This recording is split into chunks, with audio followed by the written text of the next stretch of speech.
하나님 말씀 역대하 17장 1절로 13절입니다. 아사의 아들 여호사밧이 그의 뒤를 이어 왕이 되었다. 그는 이스라엘의 침략을 막으려고 국방을 튼튼하게 하였다. 그는 아버지가 섬긴 하나님을 찾으며 그 하나님의 계명을 따라 살고 이스라엘 사람의 행위를 따르지 않았으므로 주님께서는 여호사밧이 다스리는 나라를 굳건하게 해주셨다. 온 유다 백성이 여호사밧에게 선물을 바치니 그의 부귀와 영광이 대단하였다. 그는 왕이 된 지 3년째 되는 해에 지도자들인 벤하일과 오바댜와 스가랴와 느다넬과 미가야를 유다 여러 성읍에 보내어 백성을 가르치게 하였다. 그들과 함께 레위 사람들 곧 스마야와 느다냐와 스바랴와 아사헬과 스미라못과 여호나단과 아도니아와 도비아와 도바도니아 이런 레위 사람들을 보내고 또 그들과 함께 제사장 엘리사마와 여호람을 보냈다. 그들은 주님의 율법책을 가지고 유다 전국을 돌면서 백성을 가르쳤다. 그들은 유다의 모든 성읍을 다 돌면서 백성을 가르쳤다. 유다의 주위에 있는 모든 나라는 유다를 보호하시는 주님이 두려워서 감히 여호사밧에게 싸움을 걸지 못하였다. 여호사밧은 세력이 점점 커졌다. 그는 유다 안에 요새들을 세우고 양곡 저장 성읍들을 세웠다. 다 함께요. 이렇게 그는 유다 여러 성읍에 많은 일을 하여 놓았고 예루살렘에는 전투 병력과 용사들을 배치하였다. 아멘. 다 함께 제목 읽겠습니다. 시작. 하나님의 역사 22 백성을 깨우는 리더. 아멘. 지난주 설교 내용 기억나십니까? 말령. 감사합니다. 또 내용은 뭐 기억나는 거 있으십니까?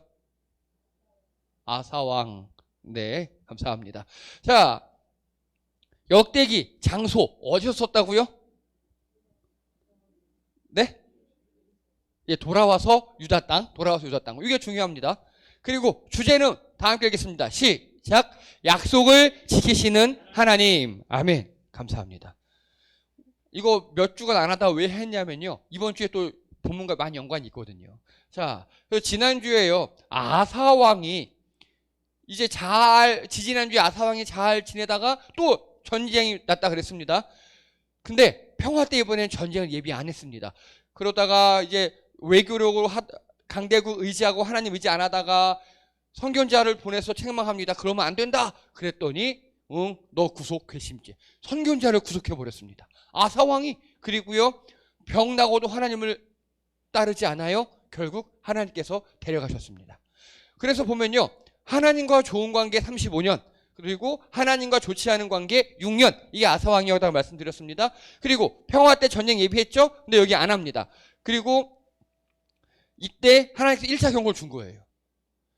아사왕이 지금까지 잘 살아왔기 때문에 한 번에 이게 아니라 1차 경고. 전쟁을 주셨어요. 여러분, 우리 삶에 하나님이 경고하실 때가 있어요. 그리고 또요, 2차 경고. 이번에 사람을 통해서 경고하세요. 선견자를 보내셔서 그렇게 살면 안 돼. 그리고 3차 경고. 병으로. 발병이 났어요. 결국 이 발병으로 죽어요. 하나님께서 3번 경고 후에 너 포기, 너 지옥이 아니라 제 생각에는 아마 아사왕은 천국에 가지 않았을까. 단 천국에서 일단 하나님께 엎드려 뻗쳐 손 좀 들고 벌 좀 받고 그걸 시작하지 않았을까 생각합니다. 말년이 이렇게 됐어요. 자, 근데 보면요. 병나고도 하나님을 의지하지 않고 의사를 의지했대요. 이게 이집트의 의학서예요. 이게 이집트의 의학하는 그 그림들이에요. 그래서 이 당시 의학은요. 지금의 과학이 아니에요. 여러분, 지금 의학은 과학이잖아요. 이 당시 의학은 주술과 과학의 혼합이었어요. 그래서 하나님을 의지하지 않고 의사를 의지했다는 지난주 본문은요.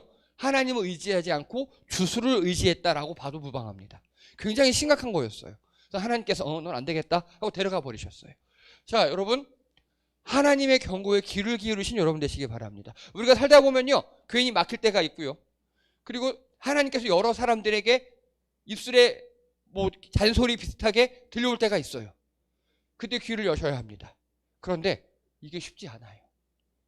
여러분, 누가 쓴소리 하는 거 잘 들으십니까? 아니, 잘 들으시는 여러분 되시기 바랍니다. 저부터요.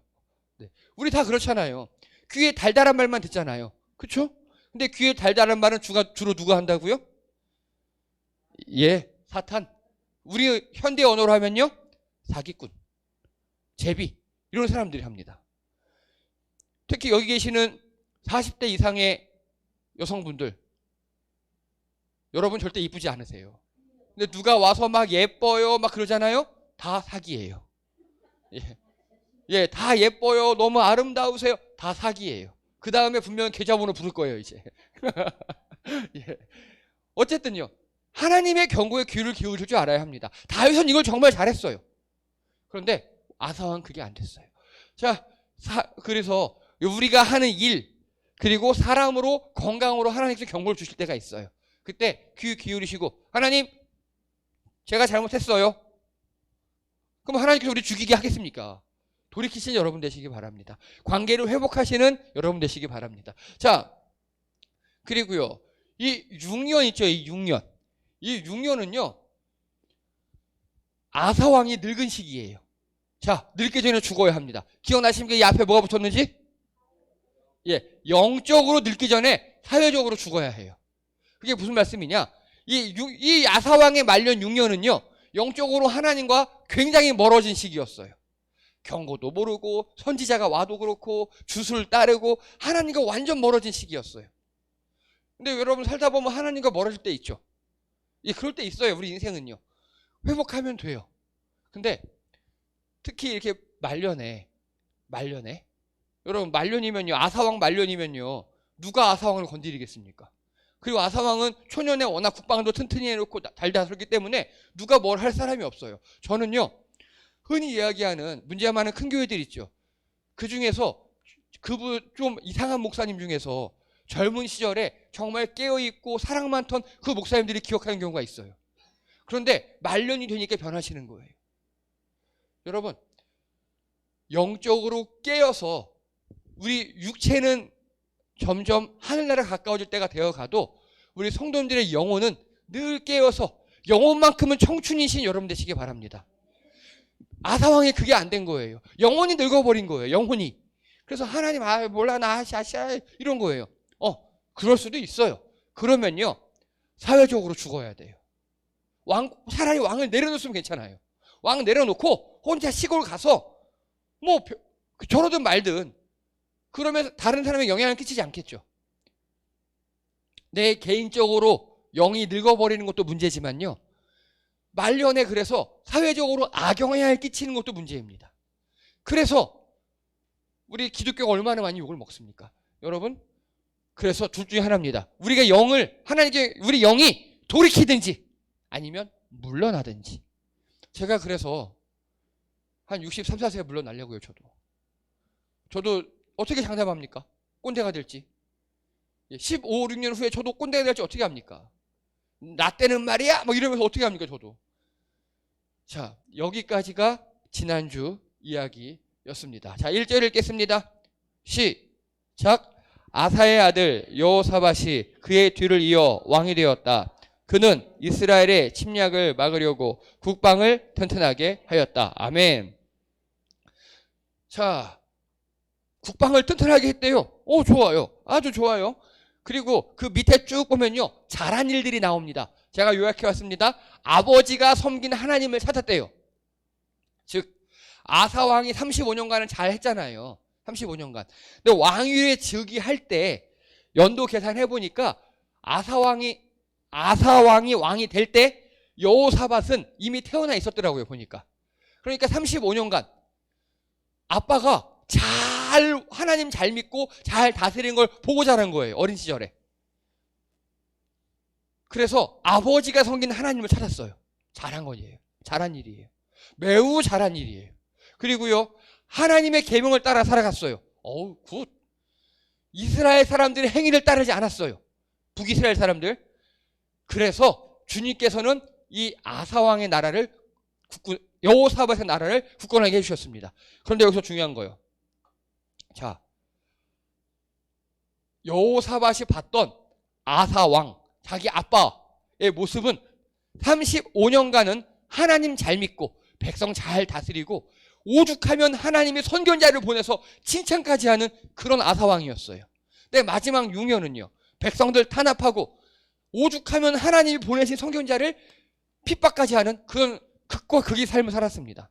자, 그런데 여호사밧은 어떤 아버지의 모습을 본받았습니까? 어떤 아버지의 모습을 계승했습니까? 좋은 모습이요. 잘하는 모습이요. 여기 계시는 분들, 부모님이 살아계시는 분들도 계시고 또 부모님이 가셔서 부모님이 기억 속에 있는 분들도 계셔요. 여러분 부모님들이 다 100% 사탄마귀입니까? 아니잖아요. 1, 2%라도 좋은 모습이 있을 거잖아요. 아사왕은 여호사밧에게 아빠 아사는요 35년간은 잘했고 6년간은 못했어요.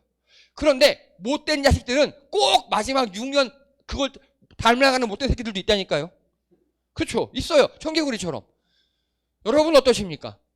여러분 부모님 혹은 여러분의 리더 잘하는 모습, 나쁜 모습 많아요. 있어요. 다 인간인 이상. 한 가지 확실한 건 100% 사탄 같은 부모님도 없었고 100% 하나님 같은 부모님도 없어요. 인간인 이상 정도의 차이지 비중의 차이지 다 있어요. 여러분 어떤 모습을 닮아가시고 어떤 모습을 기억하시겠습니까?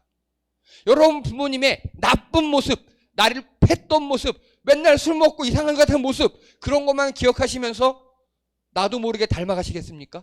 아니면 여호사밧처럼 우리 아빠는 그래도 제정신일 때는 좋았어. 마지막 6년 영적으로 이상해진 거야.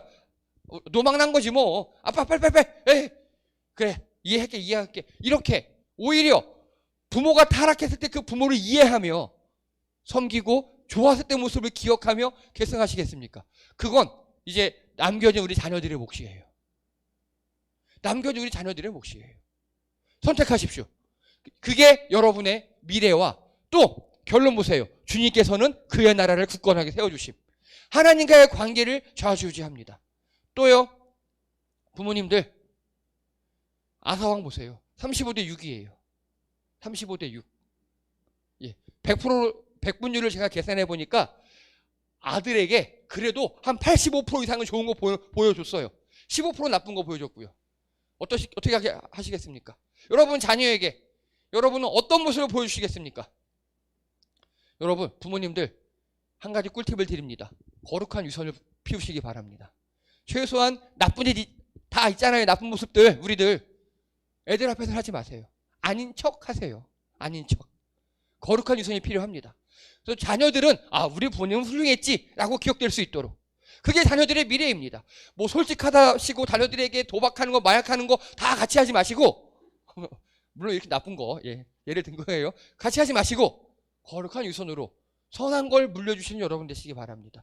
오늘 아사왕과 여호사밧은 거기에 성공했습니다. 거기에 성공했어요. 자, 그래서요. 이제 여기에 성공하다 보니까요. 아빠가 자란 토대 위에서 출발할 수 있었던 거예요. 아빠가 망친 곳 위에서 출발하면 에이야 티라 나도 망치자 그렇게 할 수 있는 거예요. 그런데 아빠가 자란 토대 망친 건 에이 우리 아빠 이럴 수 있지 뭐 6년 마지막 에이 아빠 알았어 빨리 가 이렇게 하고 자란 그 35년간 거기서부터 시작을 합니다. 그래서 국방을 튼튼하게 하고 이스라엘 쳐들어왔을 때 있는 다 막았고 막 성읍을 하고 등등 하는데 여호사밧이 제일 잘한 게 있어요. 우리 7절 읽겠습니다. 7절입니다. 시작. 그는 왕이 된 지 3년째 되는 해에 지도자들인 베나엘과 오바댜와 스가랴와 느다냐와 미가야와 유다 여러 성읍에 보내어 백성을 가르치게 하였다. 아멘. 저희 이거 성경 봉독할 때도 되게 힘들었어요. 이 나라는 이름이 되게 힘들어요. 그래서 지도자 중에 벤하일, 오바댜, 스가랴, 느다넬, 미가야 총 5명. 그리고 8절이요. 시작. 그들과 함께 르이 사람들 곧 스마야와 느다냐와 스바랴와 아사엘과 스미라못과 여호나단과 아도니아와 도비아와 도비도니아 이런 사람들 여기까지. 그래서 레위인 총 9명. 그 다음에 그리고 또 그들과 함께 읽겠습니다. 시작. 또 그들과 함께 제사장 엘리사마와 여호람을 보냈다. 아멘. 자, 그렇게 해서 총 16명을 보냈어요. 이들이 가서 뭘 했다고요? 9절이요. 읽겠습니다. 시작. 그들은 주님의 율법책을 가지고 유다 전국을 돌면서 백성을 가르쳤다. 아멘. 뭘 가지고? 자, 여기서 한 가지. 요즘 말로 뭡니까 이거? 여러분 성경책 몇 권까지 들 수 있어요? 한 10권 드실 수 있어요? 뭐 무겁지만 들 수 있어요. 그렇죠? 10권 정도. 뭐 좋아요. 좋아. 뭐 사람의 능력에 따라서 다 달라집니다. 근데 그것도 들다 보면 늘어요. 그런데 이 당시 율법책은요. 이렇게 생겼어요. 두루마리. 이 두루마리가 우리 두루마리 휴지가 아니에요. 굉장히 큰 두루마리예요. 그래서 창세기 한 권이 대략 5에서 10kg 사이. 이걸 들고 다닌 거예요. 틀림없이 수레에 끌었을 거고요. 그리고 이 16명의 율법 교사단이 유다 전국을 돌아다닌 겁니다. 여러분 이거 세계 최초입니다. 정말 중요한 이야기예요. 먼저 한 가지. 역대하 처음 시작을 뭘로 하는지 기억나십니까 여러분? 족보로 시작했어요. 하나님, 아담, 에노스 이렇게 쭉 족보로 시작했어요. 족보 쭉 따라해서 믿음의 조상들 족보 나왔고요. 그 다음에 어떤 족보가 나왔냐? 그 다음 나온 족보가 이주해온 족보들이 있죠. 포로 후에 한 거잖아요. 포로 귀한 자 명단이 족보가 쫙 나왔어요. 그 다음에 나온 족보는 뭐냐? 다윗이 세웠던 다윗의 용사들이 있죠. 용사들 족보가 쫙 나왔고요. 그 다음에 다윗이 세웠던 찬양단 이름이 쫙 나왔어요. 그리고 마지막 족보가 바로 오늘 이겁니다. 요즘 말로 하면 성경을 가르치는 교사들. 여러분 역대기에서 이 족보 명단은 엄청나게 중요한 거거든요. 그래서 제가 굳이 읽었고 또 기록했습니다. 이렇게. 이게 왜 중요하냐? 자, 출애굽기 17장 14절에 보면요. 여호와께서 모세에게 이르시되 이것을 책에 기록하여 기념하게 하고 여호수아의 귀에 외워 들리라. 이게 뭐냐? 구전연승 테필린의 시작이에요. 즉 모세는요 좀 치사해요. 지는 하나님이 불러주신 율법 다 받아 적었어요. 기록했어요. 그리고 지는 적어놓고 여호수아한테는 다 외우게 시켰어요. 치사하죠. 여호수아는요 모든 백성들에게 이걸 다 외우게 시켰어요. 아시죠 여러분? 이스라엘 백성들 모세오경 다 암기하는 거 다 외우게 시켰어요. 암기는 다 해요. 암기는 해요. 그래서 이게 구전연승의 시작이에요. 그리고 요 기록한 책 있죠. 처음에 모세가 기록한 책 이게 보니까 열왕기하 22장 8절에 보니까 대제사장 힐기야가 서기관 사반에게 이르되 내가 여호와의 성전에서 율법책을 발견하였노라. 중간에 소실됐었어요. 막 침략당하고 성전 무너지고 하면서 이 처음에 모세가 적었던 율법책 있잖아요. 그 보물 같은 책.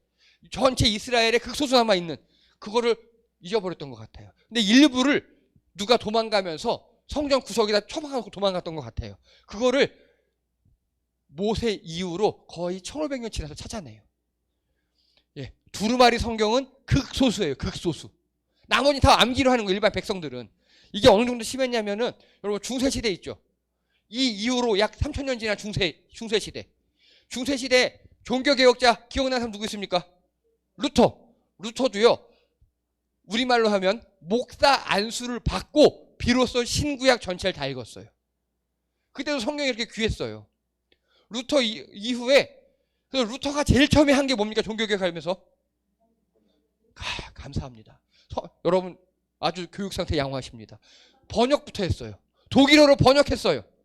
그랬더니 하필 그 시기가 구텐베르크가 금속 인쇄술 우리나라보다 70년 느리지만 그걸 개발한 시기. 루터가 번역한 성경을 막 미친 듯이 찍어낸 거예요. 그게 종교개혁 민중을 깨운 거예요.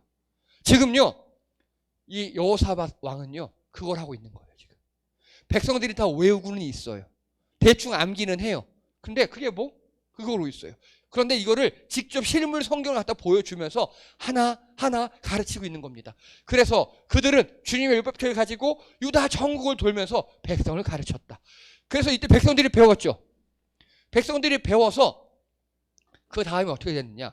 우리 배운 거 까먹지 않기 위해서 각 지역마다 모여서 자기들끼리 배운 걸 서로 복습해요.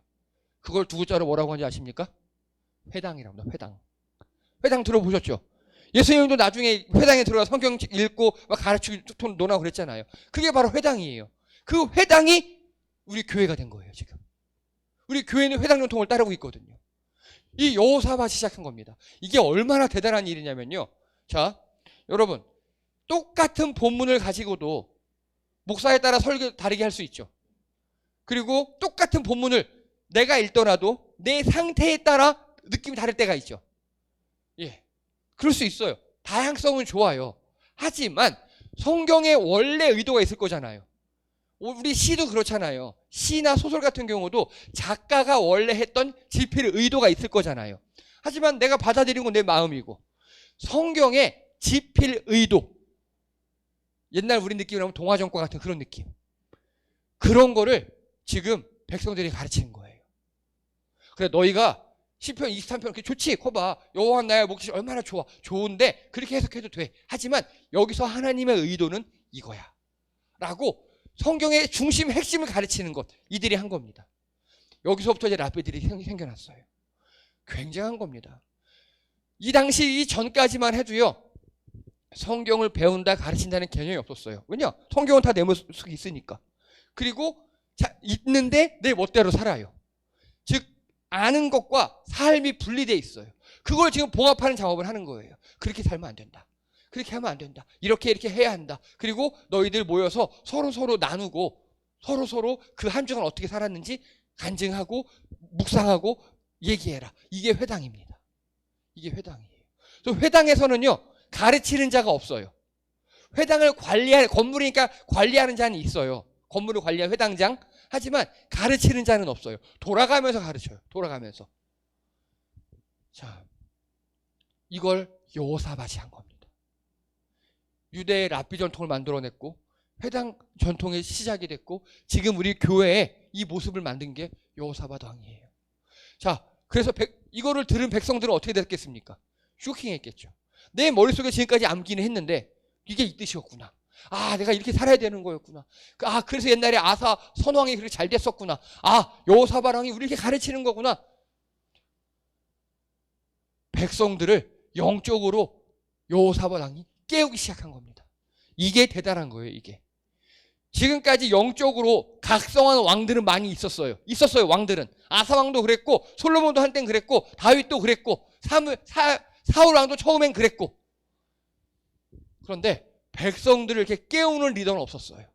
백성들에게 말씀을 가르쳐서 깨우는 건 이 시절 이후로 한 2, 3천 년 지나서 루터가 했던 일이었어요. 그런데 가슴이 아픈 거는요, 우리나라에서도요, 신앙이, 기독교가 타락할 때쯤 되면 성도들을 무식하게 만들어요. 최초로 공식적인 성경 공부를 시작했어요, 여호사밧이. 성도들을 무식하게 만들어요. 백성들을 무식하게 만들어요. 가르치고 배우고 알고 깨닫고 적용하게 해야 되는데 그렇게 하지 않고 무조건 순종해, 닥치고 믿어, 이렇게 만들어놔요. 자, 여러분 혹시 킬링필드라고 아십니까? 들어보셨어요? 뭡니까 킬링필드가? 사람 많이 죽었어요. 맞아요. 지역은요? 캄보디아. 감사합니다. 얼마 안 됐어요. 50년 전에 캄보디아에 일어난 대학살이에요. 폴포트라는 인간이 주도했는데요. 이거 보세요. 해골 무덤이죠. 해골 무덤이죠. 해골이 쌓여있어요. 이렇게 무덤처럼. 그런데 자국민 약 170만 명을 살해했어요. 170만 명을요. 1980년대 초 캄보디아 평균 연령이 18세예요. 어른들 다 죽여버려가지고. 그리고 근데 이거 보세요. 이때 죽인 게 누구냐? 영어를 잘하는 사람들. 장로님 돌아가셔야 돼요. 영어 좀 하시죠. 공부하시잖아요. 중급반 승급하셨거든요. 그럼 바로 돌아가셔야 돼요. 폴포트가 죽였을 거예요. 그리고 대학생. 그리고 해외에 갔다 온 사람, 유학생. 공무원, 교수, 교사, 안경 착용자 우리 다 죽어요. 왜? 공부하니까 안경 쓴다고. 아닌데 수민아, 그치? 그리고 또 있어요. 손에 굳은 살이 박히지 않은 사람, 피부가 햇볕에 타지 않고 하얀 사람, 그리고 지식인들을 주로 학살했어요. 170만 명을. 왜요? 따지고 둔다고. 백성들이 무식해야 된다고. 그래서요, 이걸 우민화 정책이라 해요. 우민화 정책. 백성들을 멍청하게 만들어야 돼요. 히틀러가 뭐라 그랬냐면요, 인민들은 빵과 서커스만 있으면 돼, 이렇게 얘기했어요. 배불려주고 재밌는 거 있으면 된다고. 여러분 거꾸로요. 여러분 배부르고 재밌게 사시면 안 돼요. 큰일 납니다. 우민이 되는 거예요. 우민이. 나 맛있는 거 먹고 배부르고 재밌는 거 보고 그렇게 살면 안 된다고요. 죽어요. 이렇게. 백성을 무식하게 만들어 쉽게 통치하는 것을 우민의 정책이라고 합니다. 그런데 우민화 목회, 우민화 신앙이 있어요. 성도들을 무식하게 만들어요. 성경에 접근 못하게 해요. 신앙생활만 가르쳐요. 교회에선 이렇게 해야 돼. 목사한테는 이렇게 해야 돼. 헌금은 이렇게 해야 돼. 주일은 이렇게 해야 돼. 그것만 가르쳐요. 성경을 가르치지 않아요. 이게 아주 뿌리 깊은 우리의 악습이에요. 교회가 타락할 때 이것부터 일어나요. 그럼 반대로 말씀드리겠습니다. 교회가 일어날 때 어떤 일이 발생할까요? 성도들이 깨어납니다. 성도들이 깨어나요. 성도들이 성경에 대해서 잘 알고 깨어나셔야 돼요. 제가 우리 성도님들께 늘 읽어라, 묵상해라, 나눠라 하는 이유가 그겁니다. 그냥 제가 전하는 이 설교를, 이 해석을 그대로 받아들이시면 뭐 좋아요. 좋은데 그걸 되씹어서 내 것으로 만드셔야 돼요. 미리 읽어오시고, 미리 읽어서 이거 뭐 여기서 어떻게 설교하지? 생각하시고, 그리고 목사님 설교 저게 맞나? 목사님 근데 이거 맞아요? 아닌 것 같은데? 질문하시고 적극적으로 하셔야 돼요. 그래야 교회가 깨어나고요. 그래야 우리 사회가 깨어납니다. 초창기 기독교가 우리 한 나라에 들어왔을 때 성경을 가르치려고 하는데 문제가 생겼어요. 사람들이 글을 못 읽어요. 그래서 어떻게 했느냐? 다행히도 한글이라는 쉬운 글자가 있어요. 선교사님들이 한글을 공부했어요. 다 번역을 시작합니다. 최초의 번역은 그래서 우리나라에서 일어나지 않고 중국, 일본에 오셨던 선교사님들이 거기서 우리나라 성경을 번역해서 갖고 들어오셨어요. 갖고 들어와서 한글을 가르쳐요. 먼저 우리에게. 한글을 가르치고 성경을 가르치고, 그리고 또 거기 보니까 글을 모르니까 초등, 중등 과정은 전혀 없는 거예요. 학교를 세우고 병원을 세우고 우리 민중들을 깨운 게 우리 초창기 기독교였어요. 그 좋은 영향력이 제 느낌엔 7, 80년대까지 왔었어요. 근데 그 다음에는요, 끝이에요. 우리 일반 국민들은 확 지식이 깨어나고 있는데 오히려 우리가 안 깨어나요. 교회 다니는 분들이 깨어나지 못하고 무식하고 성경에 대해서 잘 모르고 세상에 대해서 잘 모르고. 여러분 깨어나셔야 돼요. 제가 인문학 강의를 하는 이유도 그겁니다. 성경도 잘 알고 세상도 잘 알아야 된다고. 자, 제가 아주 좋아하는 말씀입니다. 사도행전 17장 11절. 베레아 사람들은 데살로니가 사람들보다 마음 씀씀이가 훨씬 고상했다. 그들은 기쁜 마음으로 말씀을 받아들이고 바울이 말한 것이 맞는지를 알아보려고 날마다 성경을 연구했다. 아멘. 여러분, 바울이 누굽니까? 그 성경 신약의 반 이상을 쓰고 최초의 신학자라 불리우는 그 바울의 설교를 베레아 사람들이 맞나? 하고 성경에서 찾아보고 연구하는 거예요. 기쁜 마음으로. 사랑하는 우리 성도 여러분, 부디 깨어있는 신앙인 되시기 바랍니다. 그래서 공부하셔야 돼요. 성경도 공부하시고요, 세상에 대한 것도 공부하셔야 돼요. 아까 히틀러가 백성들은 빵과 서커스만 있으면 된다고, 배부른 거, 맛있는 거 먹여주고, 그리고 재밌게 해주는 거, 예능, 오락 이런 것만 있으면 된다고. 우리 옛날에 전두환도 그랬어요. 여러분, 배부른 것, 재밌는 거에만 집중하면 개돼지가 됩니다. 우리가 사회적으로도 영적으로도 무식한 백성, 무식한 성도가 돼요. 그런데 그거 아십니까? 무식한 성도를 다루기가 오히려 편해요. 닥치고 믿어, 복 받을게요, 이러면 돼요. 아멘, 아멘해, 이러면 돼요. 저는 우리 선배 목사들의 그 유구한 전통을 받아들일 수가 없어요. 여러분, 우리 깨어나셔야 합니다. 그래도 우리 성도님들 많이 깨어나셨어요. 많이 사회적으로, 신앙적으로 많이 깨어나셨어요. 우리 앞으로 계속 이렇게 하시기 바랍니다. 저도 제 욕심 부리지 않고, 저도 영적으로 늙기 전에 알아서 죽을게요. 알아서 영적으로, 사회적으로 죽을 테니까 우리 성도 여러분들도 영적으로 깨어나시는, 그래서 우리 교회가 이 땅에 선한 영향을 미치는 그런 교회 되길 바랍니다. 기도드립니다. 할렐루야. 하나님, 우리가 깨어나기 원합니다. 베레아 사람들처럼 여호사밧이 백성들을 깨웠던 것처럼 우리도 영적으로 깨어서 우리 주변에게 선한 영향을 끼치고 또 말씀을 연구하고 진짜 하나님을 만나게 도와주시옵소서. 하나님, 깨어서 이 사회와 나라에 이바지하는 우리 성도들 되게 도와주시옵소서. 우리 함께 일어나 이 사회 가운데 빛과 소금으로 살아갈 수 있도록 도와주시옵소서. 감사드리며 예수님의 이름으로 기도드립니다. 아멘. 예, 수고하셨습니다. 예, 교회 소식입니다. 9월달 대표기도 제가 곧 교회 단체 카톡에 공지하겠습니다. 간단합니다. 40대, 예, 만 40대 생각하시면 됩니다. 그리고 저희 9월 8일날 금요 심야기도회 있습니다. 자, 9월 8일날 금요 심야기도회 오실 때 내 한 가지 소원 꼭 길게 하시면 안 돼요. 간단한 한 문장으로 요약해 오십시오. 그거 가지고 우리 모든 성도가 돌아가며 기도할 겁니다. 예, 그리고 9월 10일날 11시에 우리 최영덕 간사님 오셔서 강요 집회 하십니다. 그때 뭐 특별한 건 없고요. 저희 찬양 짧게 하고 바로 마이크를 넘겨드릴 겁니다. 그래서 그날은 설교, 인문학 강의 다 없습니다. 저는 그 주가 휴가입니다. 예, 저한테 연락 안 하시고 급한 일만 카톡으로 부탁드립니다. 핸드폰을 꺼놓을 예정입니다. 예, 그래서 제가 일주간 피정을 갈 예정입니다. 푹 쉬고 올 테니까요. 예, 급한 일은 카톡으로 부탁드리도록 하겠습니다. 그리고 제가 단체 쪽에 말씀드렸던 것처럼 손수민 학생이 끝끝내 글로벌 셰프고에 합격했습니다. 예, 축하드립니다.